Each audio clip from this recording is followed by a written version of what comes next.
A Salvation Army bell ringer asks for donations Wednesday in New York. Many U.S.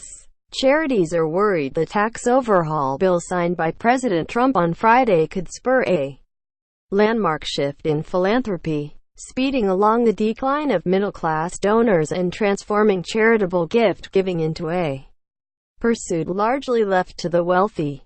The source of concern is how the tax bill is expected to sharply reduce the number of taxpayers who qualify for the charitable tax deduction, a big driver of gifts to nonprofits.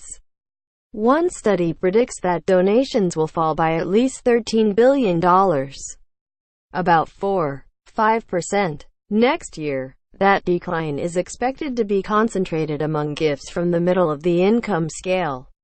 The richest Americans will mostly keep their ability to take the tax break. That could create new winners and losers in philanthropy. Nonprofits have long noticed that the wealthy are more likely to cut big checks to support museums and universities, while smaller donors tend to give to social service agencies and religious organizations. Charities fear that this shift could change how the public views donating and alter the priorities of nonprofits. Subscribe to the Post-Most newsletter.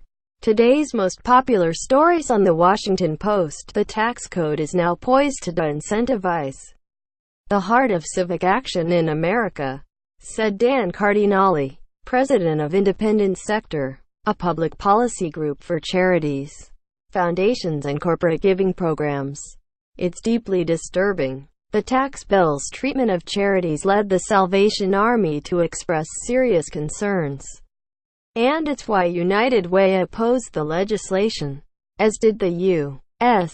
Conference of Catholic Bishops. Cardinale's group turned its homepage, normally a place for a feel-good story, into a call to protest, with the banner headline, "Kill the Tax Reform Bill." At the United Way, there is widespread concern because middle-class donors are the charity's bread and butter, said Steve Taylor, vice president for public policy at United Way Worldwide.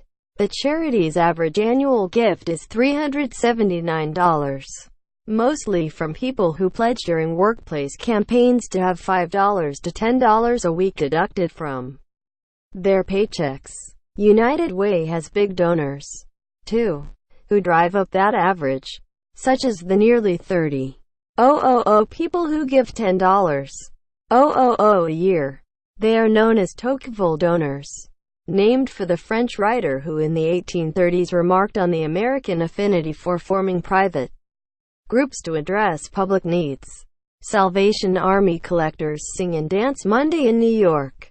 Taylor worries the tax bill will force United Way to change whom it targets for fundraising. "We don't have any choice but to look to those higher-end donors more. We have to," Taylor said. "But it's not really what we want to do. And it's not really healthy for the charitable sector in America. No one expects the middle class to stop giving to charity. But the tax code changes are projected to affect the size and timing of those gifts," said Una Osili, economics professor at the Indiana University Lilly Family School of Philanthropy. "But no one knows how the changes will play out. We really haven't had a significant change like the one we're describing now," Osili said. A higher percentage of Americans give to charity than vote. Last year, gifts from individuals made up nearly three-quarters of the $390 billion donated to philanthropies, outpacing the money flowing from foundations, bequests and corporations. And the tax code has encouraged these gifts since the charitable deduction was created in 1917. The average charitable deduction has hovered around $4.400 in the past few years. According to Internal Revenue Service data, the deduction allows taxpayers to avoid paying federal income tax on the donation if they itemize their taxes. But the number of people who qualify for the charitable deduction is projected to plummet next year, from about 30% of tax filers to as low as 5%. That's because the new tax bill nearly doubles the standard deduction and limits the value of other deductions, such as for state and local taxes. The biggest change is expected to be among households earning $75,000 to $200 a year, a bracket in which more than half of filers itemized their taxes under the old code. Over 2 days last summer, several leaders from the philanthropic world, including Cardinale, pleaded their case to Rep. Kevin Brady, Artex, the main tax bill writer in the House. They also were fighting to preserve the Johnson Amendment, which bars nonprofits from endorsing political candidates. In Brady's office, the nonprofits pushed to make donations a universal deduction available to anyone, regardless of whether they itemized their taxes. This would have been a major expansion, but also the only way to preserve the deduction's power. Brady sounded sympathetic but argued that people would soon have more money to donate because of the economic growth driven by the bill's tax cuts. Cardinale recalled, a House Ways and Means Committee staffer agreed with that account. The universal charitable deduction also died in the Senate, where Sen. James Lankford, R. Okla, proposed it. Lankford said that he was disappointed but that the projected price tag was too high for a bill filled with tax cuts. You couldn't get enough senators to buy in. Lankford said, the Republican tax changes come at a time when charities are already worried about the fate of small donors. That's a trend that has mirrored wealth inequality, the skewing of giving towards fewer but larger donations, said Benjamin Soskis, research associate at the Center on Nonprofits and Philanthropy. The new tax code further reduces the privileged status of charitable gifts, treating them the same as purchases from Walmart for the vast majority of taxpayers. The government has always seen fit to reward the goodness of Americans with a tax incentive. Sidled. Call. Ron Busrow, Development Secretary at the Salvation Army. Now that's being taken away. The Salvation Army relies on both ends of the wealth spectrum for donations.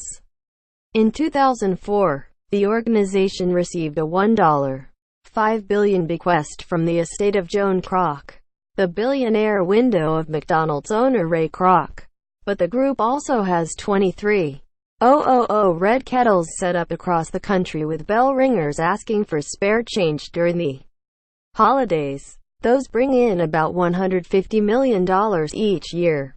Now, the charity is facing a significant shift, Busrow said. He expects a surge in online donations in the dwindling days of 2017 as people race to make gifts, while they can still claim a deduction. The Salvation Army typically raises more in the last 2 days of the year than in all of November. We don't anticipate seeing that at the end of 2018. Busrow said, the traditional surge in December donations dwarfing all other months tells you everything you need to know about whether the tax code affects charitable gifts, said Mike Geiger, president of the Association of Fundraising Professionals. Charities will face more uncertainty about finances beyond next year, Geiger said. Some donors might not know about the tax code changes and continue donating as a result, only to be surprised when they pay taxes in 2019.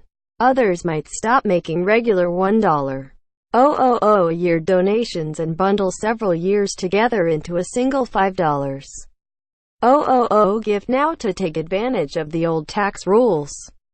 That will create budgeting challenges for nonprofits, he said. Sarah Caruso, president of the Greater Twin Cities United Way, said she also worries about the impact of the new tax bill but is not giving up on any donors just yet. I'm not going to plan a retreat right now, Caruso said. I plan to go out and make the case for the need. And the need in the community is not changing. Quote,